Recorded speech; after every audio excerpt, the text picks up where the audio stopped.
Friends, आज 11 का दिन है और आज का जो ट्रेड है 28 अक्टूबर 25,400 जो एक रजिस्टेंस है, 25,500 की स्ट्राइक 20 अक्टूबर मतलब अभी जो एक्सपायरी चल रही है 20 अक्टूबर की चल रही है। इसके ओपन इंटरेस्ट कब क्रिएट हुए थे, इस पर ये पूरी वीडियो जो है टेक्निकल एनालिसिस के साथ में आप सभी को दिखा रहा हूँ। मतलब कि 25,400 की जो स्ट्राइक थी उस पर ओपन इंटरेस्ट 7 अगस्त को फ्यूचर के लग चुके थे। अब ये जो चीज़ है ना, समझने जैसी चीज़ है कि 700 रुपये पर अगर बॉन्ड इंक्रीज होते हैं या 700 रुपये पर अगर मान लो ओपन इंटरेस्ट क्रिएट होते, वो भी अगस्त महीने के अंदर, मतलब अभी चल रहा है अक्टूबर और ये है अगस्त, तो 2 महीने पहले की बात कर रहा हूँ। तो भाई कौन ऐसा होगा जो अपनी कैपिटल को लॉस देखने की क्षमता रखता होगा और एवरेज करने की क्षमता रखता होगा? वो है सिर्फ इस स्ट्राइक को बेचने वाले सेलर, जिसे कहते हैं एफपीआई। तो यहाँ पर क्या हुआ, 700 रुपये की स्ट्राइक को भाई जब भी आप अगर फ्यूचर बाई करके बैठते हो ना, तो आपको लगता है कि भाई आपकी दिशा में मार्केट जाएगा, आपकी दिशा में मार्केट जाएगा, लेकिन ऐसा होता नहीं है। भाई मार्केट में जैसे आप फ्यूचर पे बैठ गए तो उस पर क्या होता है, सेलिंग शुरू हो जाता है। तो वहाँ पर क्या किया, सेलर्स ने सारी की सारी प्राइस को बाई कर लिया। भाई आप लोगों से, मतलब जितने लोगों ने प्रोमोटरशिप बनाई थी, टारगेट लगाया था 25,400 का, वो भी 1-2 महीने पहले से एडवांस में लगा कर बैठते हैं लोग। इसमें कॉर्पोरेट कंपनी वाले लोग होते हैं। तो ये इन लोगों का एक फॉर्मूला होता है, फ्यूचर को बाई करना और फ्यूचर को सेल करना। तो यहाँ पर क्या होता है कि वो प्रीमियम जो था ना, 700 रुपये वाला प्रीमियम सीधो 223 रुपया हो गया 11 अगस्त को। फिर सेटलमेंट जो था 21 अगस्त को हुआ, मतलब के 7 अगस्त का डेटा 11 अगस्त को 223 का लोअर देता है, लेकिन उसी महीने में सेटलमेंट कर देता है 455 पर।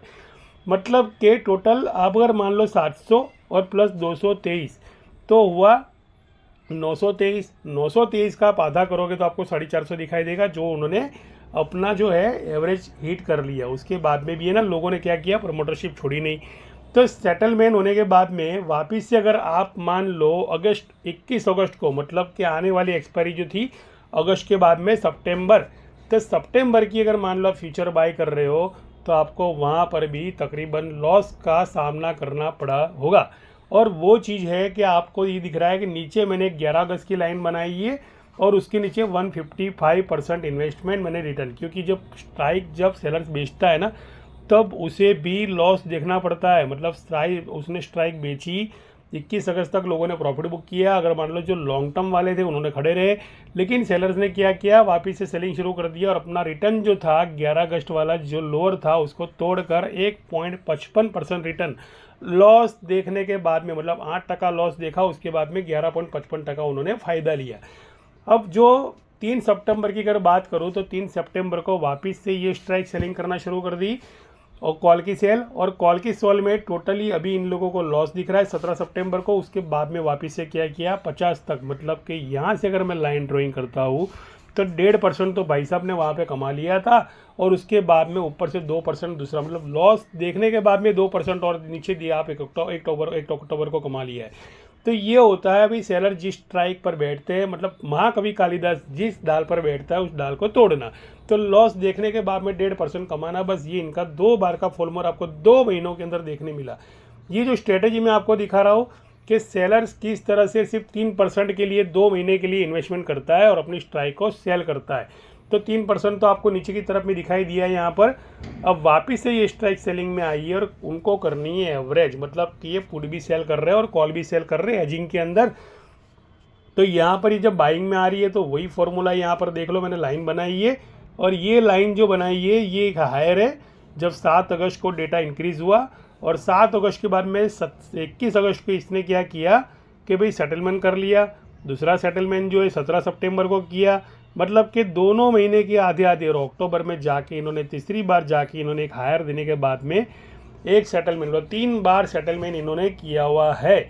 और अभी भी अगर मान लो आप यूँ सोच रहे हो कि भाई प्राइस ऊपर जाएगी, तो प्राइस तो ऊपर जा रही है बिकॉज कि ये थर्ड टॉप है। तो थर्ड टॉप मतलब 461 का अगर हाई मिल जाता है और 461 के बाद में अगर मान लो चाहिए यहाँ तक की सेलिंग जोन है 489 और 500 तक की सेलिंग जोन है, तो इसके बाद में क्या होगा भाई, यहाँ से 500 पे नए ओपन इंटरेस्ट क्रिएट हो गए, जिसे 1000 से गिरा और सीधा आ गया 230 पर, मतलब इस स्ट्राइक पर 25,400 पर ये जो ओपन इंटरेस्ट आपको 348 का दिख रहा है, ये 450 से 550 के भीतर का इसका स्पाइक है। उसके बाद में ये टूट कर वापिस से 228 का सेटलमेंट और 205 की एक एसएल, मतलब यहाँ से अगर नीचे जाओ तो ये यहाँ पर है ना स्ट्राइक सेल करने के बाद में यहाँ पर 1.55% वापिस से एक नया रिटर्न लेने की तैयारी में कर रहे हैं।